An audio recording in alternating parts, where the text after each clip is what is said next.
Halo semuanya, sudah pada mengenal psikologi trading?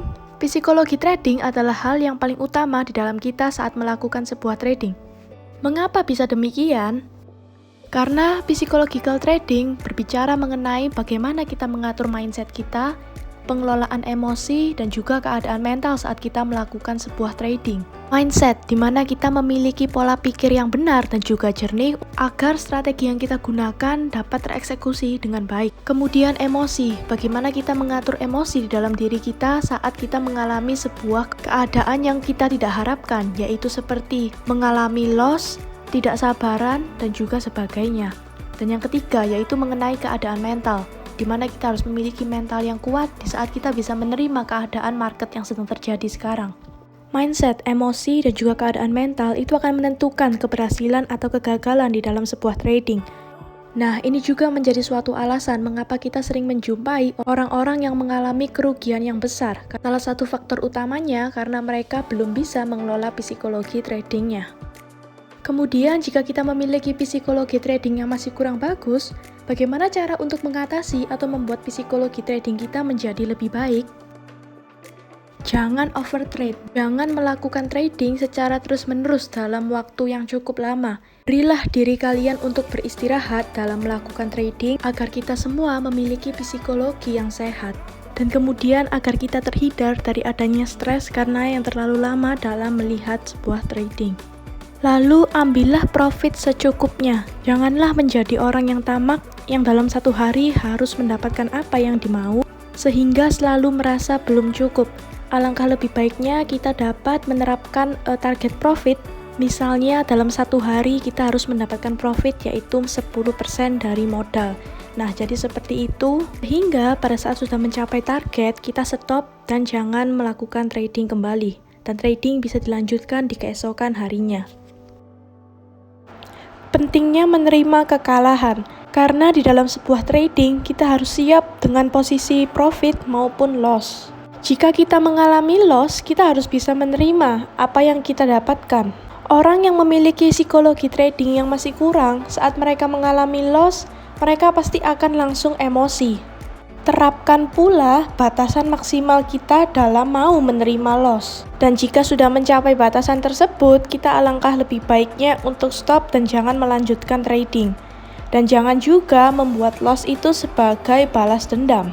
Karena jika kita melakukan balas dendam saat kita mengalami loss, yang pastinya kita akan sudah menjadi tidak fokus kembali. Dan kemudian sudah tidak sesuai dengan trading plan dan trading dengan asal-asalan yang akhirnya yang awalnya kita hanya loss sedikit akhirnya menjadi loss semuanya. Nah, itulah pentingnya dari money management di mana kita bisa mengatur keuangan kita dan juga mempertimbangkan mengenai risk to reward ratio di mana kita harus bisa memiliki reward yang lebih besar daripada resiko yang kita tanggung. Psikologi trading juga bisa dihubungkan dengan DISC. DISC ini adalah sebuah tes untuk mengetahui bagaimana personality kita. Dan hal ini juga penting supaya kita tahu tipe dari kepribadian kita dalam melakukan trading sehingga kita bisa mencari strategi yang cocok untuk melakukan sebuah trading. DISC ini dipopulerkan oleh William Moulton Marston, di mana melalui bukunya yang berjudul Emotions of Normal People yang diterbitkan pada tahun 1928. Di mana ia menyebutkan bahwa ekspresi perilaku dan juga emosi itu dapat dikategorikan menjadi 4 tipe utama, yaitu D untuk dominan, I untuk influence, S untuk steady, dan juga C untuk compliance. Banyak tindakan yang secara sadar maupun tidak sadar yang setiap hari-hari kita lakukannya bukan berdasarkan pikiran, melainkan berdasarkan emosi. Yuk mari kita kenali mengenai DISC ini lebih jauh lagi. Yang pertama yaitu mengenai D atau dominan. Orang yang berdominan, mereka akan selalu berhati-hati dalam melakukan sebuah trading karena mereka itu termasuk tipe orang yang fokus ke dalam hasil. Orang dengan kepribadian yang dominan, mereka cenderung kalau melakukan entry di dalam sebuah trading, dia memikirkan sematang mungkin. Tetapi jika hasilnya tidak sesuai dengan ekspektasi, maka hatinya tidak senang. Kelebihan dari orang yang berdominan yaitu mereka sangat hati-hati dalam melakukan analisa dan juga perhitungan. Kemudian, jika mereka sudah mengalami kegagalan atau mengalami loss, mereka akan beristirahat. dan juga mengkaji ulang analisanya, apakah analisanya sudah benar atau belum. Kemudian kekurangannya yaitu mereka menganalisa itu terlalu rumit atau terlalu berbelit-belit. Dan jika hasilnya tidak sesuai dengan ekspektasi, maka musuh terbesarnya adalah angry atau kemarahan. Kemudian sulitnya menerima impuls atau masukan dari orang lain. Jadi orang yang berdominan ini biasanya adalah orang yang kekeh atau tetap dengan pendiriannya. Jika ia menganggap bahwa market ini sedang naik, maka apa kata orang di luar sana yang mengatakan bahwa market ini sudah mulai bearish, orang yang berdominan ini tidak peduli dan tetap mengikuti apa kata dirinya sendiri, yaitu market sedang bullish. Kemudian orang yang memiliki karakter influence ini memiliki keunggulan, yaitu orang ini adalah orang yang semangat, kemudian orang yang antusias dengan hal yang ia sukai. Tapi orang yang bertipe influence ini biasanya yang terlalu semangat dan terlalu antusias akhirnya menyebabkan menjadi over antusias. Jadi mereka terlalu beryuforia dengan market, yang seharusnya kita menyikapi kondisi market harus secara realistis.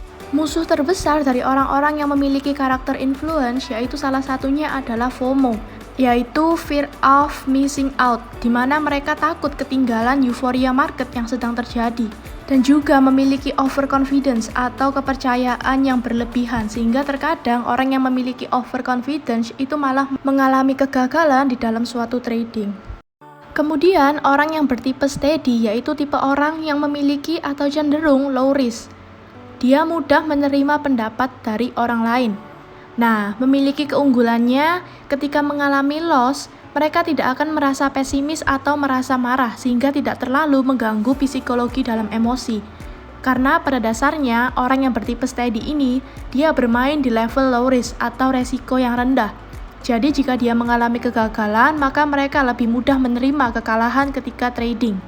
Nah, karena mereka ini bertipe low risk, tantangannya yaitu mengenai fear and doubt, yaitu mengenai ketakutan dan juga keraguan, di mana mereka ini cenderung memiliki ketakutan dan keraguan dalam menyikapi kondisi pasar. Mereka akan cenderung berpikir, apakah yang saya lakukan ini salah?